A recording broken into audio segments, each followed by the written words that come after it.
MS access में हमारे चल रहे थे फील्ड प्रॉपर्टी, जिसमें हमने 6 प्रकार की जो प्रॉपर्टीज़ हैं वो हमने देख ली थी, है ना। जिनमें से हमारा था field size, format, decimal place था, इनपुट मार्क्स था, कैप्शन था और डिफ़ॉल्ट वैल्यू था। इसके बाद नंबर आता है वैलिडेशन रूल और वैलिडेशन टेक्स्ट का, जो कि एक बहुत इंपॉर्टेंट टाइप की फील्ड प्रॉपर्टी होती है, जो किसी भी फील्ड को वैलिडेट करने के लिए यूज़ की जाती है, कंडीशन लगाने के लिए यूज़ की जाती है, ठीक है। इसको हमने एक्सेल में भी पढ़ा हुआ है कि हमने वैलिडेशन रूल लगाया था, और अगर कंडीशन हमारी सही हुआ करती थी, हमारे क्राइटेरिया में फिट हुआ करती थी, तो फिर वहाँ कोई मैसेज नहीं आता था। लेकिन अगर कोई गलत वैल्यू एंटर करे तो फिर एक मैसेज आना चाहिए था, है ना। ये इस प्रकार से हमने एक्सेल में किया हुआ था, यही चीज़ अपने को एक्सेस में करनी है। एग्जाम्पल के तौर पर जैसे कि आप एमपी ऑनलाइन में फॉर्म भरते हैं, फिर कोई भी फॉर्म आप भरते हैं, तो वहाँ भी क्राइटेरिया फिट किया जाता है कि फ़ोटो का साइज़ जो है इतने केबी से इतने केबी के बीच में होना चाहिए, फॉर्मेट ये होना चाहिए, है ना। या फिर यूँ कह लीजिए कि जो ऑनलाइन फॉर्म भरे जाते हैं तो इस डेट के बीच में ही आपने भरना है ना। तो ये होते हैं एक प्रकार के वैलिडेशन, तो ये आप यहाँ पर लगा सकते हैं। हम यहाँ पर वैलिडेशन की जो बात है वो करने वाले हैं इस फील्ड के अंदर जो फीस है। आप ये कहीं भी लगा सकते हो, टेक्स्ट में भी लगा सकते हैं, नंबर में भी लगा सकते हैं, डेट में भी लगा सकते हैं, टाइम में भी लगा सकते हैं, ठीक है। कि जैसे कहीं एंट्री का टाइम, जैसे आप पेपर देने जाते हो तो एंट्री का टाइम मान लीजिए उन्होंने 8:30 बजे का दिया है, तो 8:30 के पहले ही आपने पहुंचना हो, तो उसके बाद आपको एंट्री नहीं मिलती, तो वो भी एक प्रकार का वैलिडेशन है। सेम वैलिडेशन हम यहाँ पर यूज़ कर रहे हैं फीस के अंदर, कि यहाँ पर कोई फीस अगर एंटर करे, जो हमारे स्टूडेंट्स हैं, मान लीजिए हम उनसे जो फीस लेते हैं एक छोटे एग्जाम्पल के तौर पर, तो वो हम 500 से 1000 के बीच में लेते हैं। तो यहाँ कोई गलती से भी 500 से कम और 1000 से ज़्यादा ना भर दे, है ना। या फिर आप कोई क्राइटेरिया फिट कर रहे हो कि 1000 से ऊपर ही वैल्यू फिल करी जाए, तो वो भी आप यहाँ पर फिट कर सकते हो। जैसे कि मार्क्स आप भरते हो, आपको 1 से लेके 100 के बीच में मार्क्स मिलते, तो कोई गलती से 1 से कम और 100 से ज़्यादा मार्क्स फिल ना कर दे।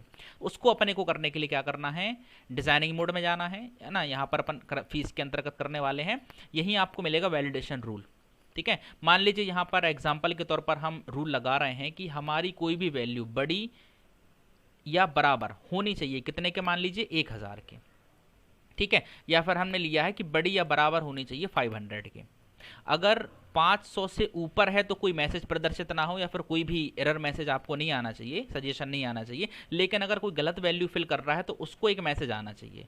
तो मैसेज हमने जैसे डाल दिया है, प्लीज़ इनपुट बिटवीन कितना, सॉरी बिटवीन नहीं लेना है, प्लीज़ इनपुट, है ना, ग्रेटर देन जो भी है 500, अबव 500, ये अपन ले रहे हैं, वो बिटवीन वाला भी अपन लेंगे। इतना करने के बाद आप इसको जैसे ही सेव करेंगे और आप आगे बढ़ेंगे तो पाएंगे ये कह रहा है कि जो भी चेंजेस अप्लाई होंगे वो उसमें अप्लाई नहीं होंगे जिनको आप दे चुके हैं वैल्यू। आपने कहा ठीक है कर दो, कोई इशू नहीं है। देखिए यहाँ पर 800 था, है ना, कोई इशू नहीं है। आपने लिखा 500, ये देखिए ले लिया, है ना। आपने लिखा 600 या कुछ भी लिखा आपने, मान लीजिए ये बड़ा सा वैल्यू लिख दिया तो ले लिया। लेकिन आप 500 से कम जैसी भरोगे, मान लीजिए मैंने 400 लिखा, ठीक है, तो फिर आपको एक मैसेज आ रहा है, ये देखिए कि आप गलत वैल्यू भर रहे हैं। ये माइक्रोसॉफ्ट ऑफिस की तरफ से आपको दिया जाता है, कह रहा है प्लीज़ इनपुट अबव 500। आपने कहा ओके, और जब तक आप इसमें वैल्यू सही फिल नहीं कर देंगे कंडीशन के हिसाब से, तब तक वो आपको आगे नहीं बढ़ने देगा। समझ आ रही बात। तो इस प्रकार से जो है हम वैलिडेशन रूल को यूज़ कर सकते हैं, और गलत वैल्यू पाए जाने पर वैलिडेशन टेक्स्ट आपको दिया जाएगा। इसी का एक एग्जांपल हम लेते हैं, मान लीजिए हम बिटवीन की बात कर लें कि वैल्यू क्या होना चाहिए, बड़ा होना चाहिए 500 से, है ना। और मतलब यहाँ पर एंड की बात कर रहे हैं, और मतलब अथवा की बात नहीं कर रहे हैं। अथवा भी आप लगा सकते हो, उसके लिए आपको ओ आर लिखना पड़ेगा। अभी हम और मतलब ये मिले या तो ये मिले इसकी बात कर रहे हैं। तो हमने कहा उससे एंड 500 से बड़ा, एंड है ना, छोटा कितने से होना चाहिए, 1000 से होना चाहिए, 1000 से होना चाहिए। तब मैसेज क्या शो हो, है ना। या बराबर भी दे सकते हो और बड़ा भी दे सकते हो, छोटा भी दे सकते हो, ठीक है ना। तो प्लीज इनपुट हमने उससे कहा बिटवीन, कितना दे रहे हैं आप, 500 टू 1000, ये आप दे दिए उसको, ठीक है ना। सिंपली ऐसे लिख देना, ये बहुत अच्छी टाइप की जो प्रॉपर्टी है ये होती है। ये आपने इस प्रकार से अप्लाई कर देना है। फिर से वही मैसेज आएगा कि जितने बाकी के फील्ड भरे जाएंगे उनमें ये अप्लाई होगा रूल, बाकी के जो आप भर चुके हैं उन पर अप्लाई नहीं होगा, ठीक है ना। तो आपने यस करना है, कोई इशू नहीं है। आपने इधर जैसे 500 लिखा, ये देखिए ले लिया। आपने जैसे इधर 1000 लिखा, कहाँ लिखना आपने को, फीस में अपन ने इसको लगाया हुआ है, आपने इधर 1000 लिख दिया, ये देखिए तब भी ले लिया उसने, है ना। लेकिन जैसे ही आप इधर 1100 लिखेंगे या कुछ भी करेंगे तो फिर आपको मैसेज मिलेगा, मिल रहा है, प्लीज इनपुट बिटवीन इतना टू इतना, ये मैसेज होता है। जब तक सही नहीं कर देंगे तब तक वो आगे नहीं बढ़ने देगा। एक्सेल में तो ऐसा सुविधा था कि आप आगे बढ़ जा रहे थे, वो परमिशन आपको दे दे रहा था, लेकिन यहाँ पर नहीं होगा क्योंकि यहाँ गलत डेटा भरने का कोई ऑप्शन नहीं होता है। क्लियर है? आपने जैसे इधर 400 लिखा, 400 है जो भी है, ये देखिए फिर से मैसेज आया। तो कहने का मतलब है कि ये वैलिडेट आप कर सकते हैं और ये वैलिडेशन आप कहीं भी लगा सकते हो, है ना।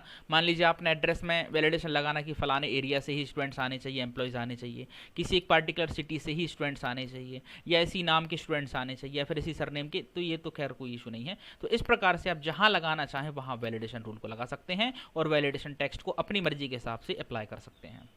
ठीक है, तो ये था आपका वैलिडेशन रूल और वैलिडेशन टेक्स्ट। अगली क्लास में हम बात करेंगे रिक्वायर्ड की, और रिक्वायर्ड के साथ अलाइन होता है, जुड़ा हुआ होता है अलाउ जीरो लेंथ।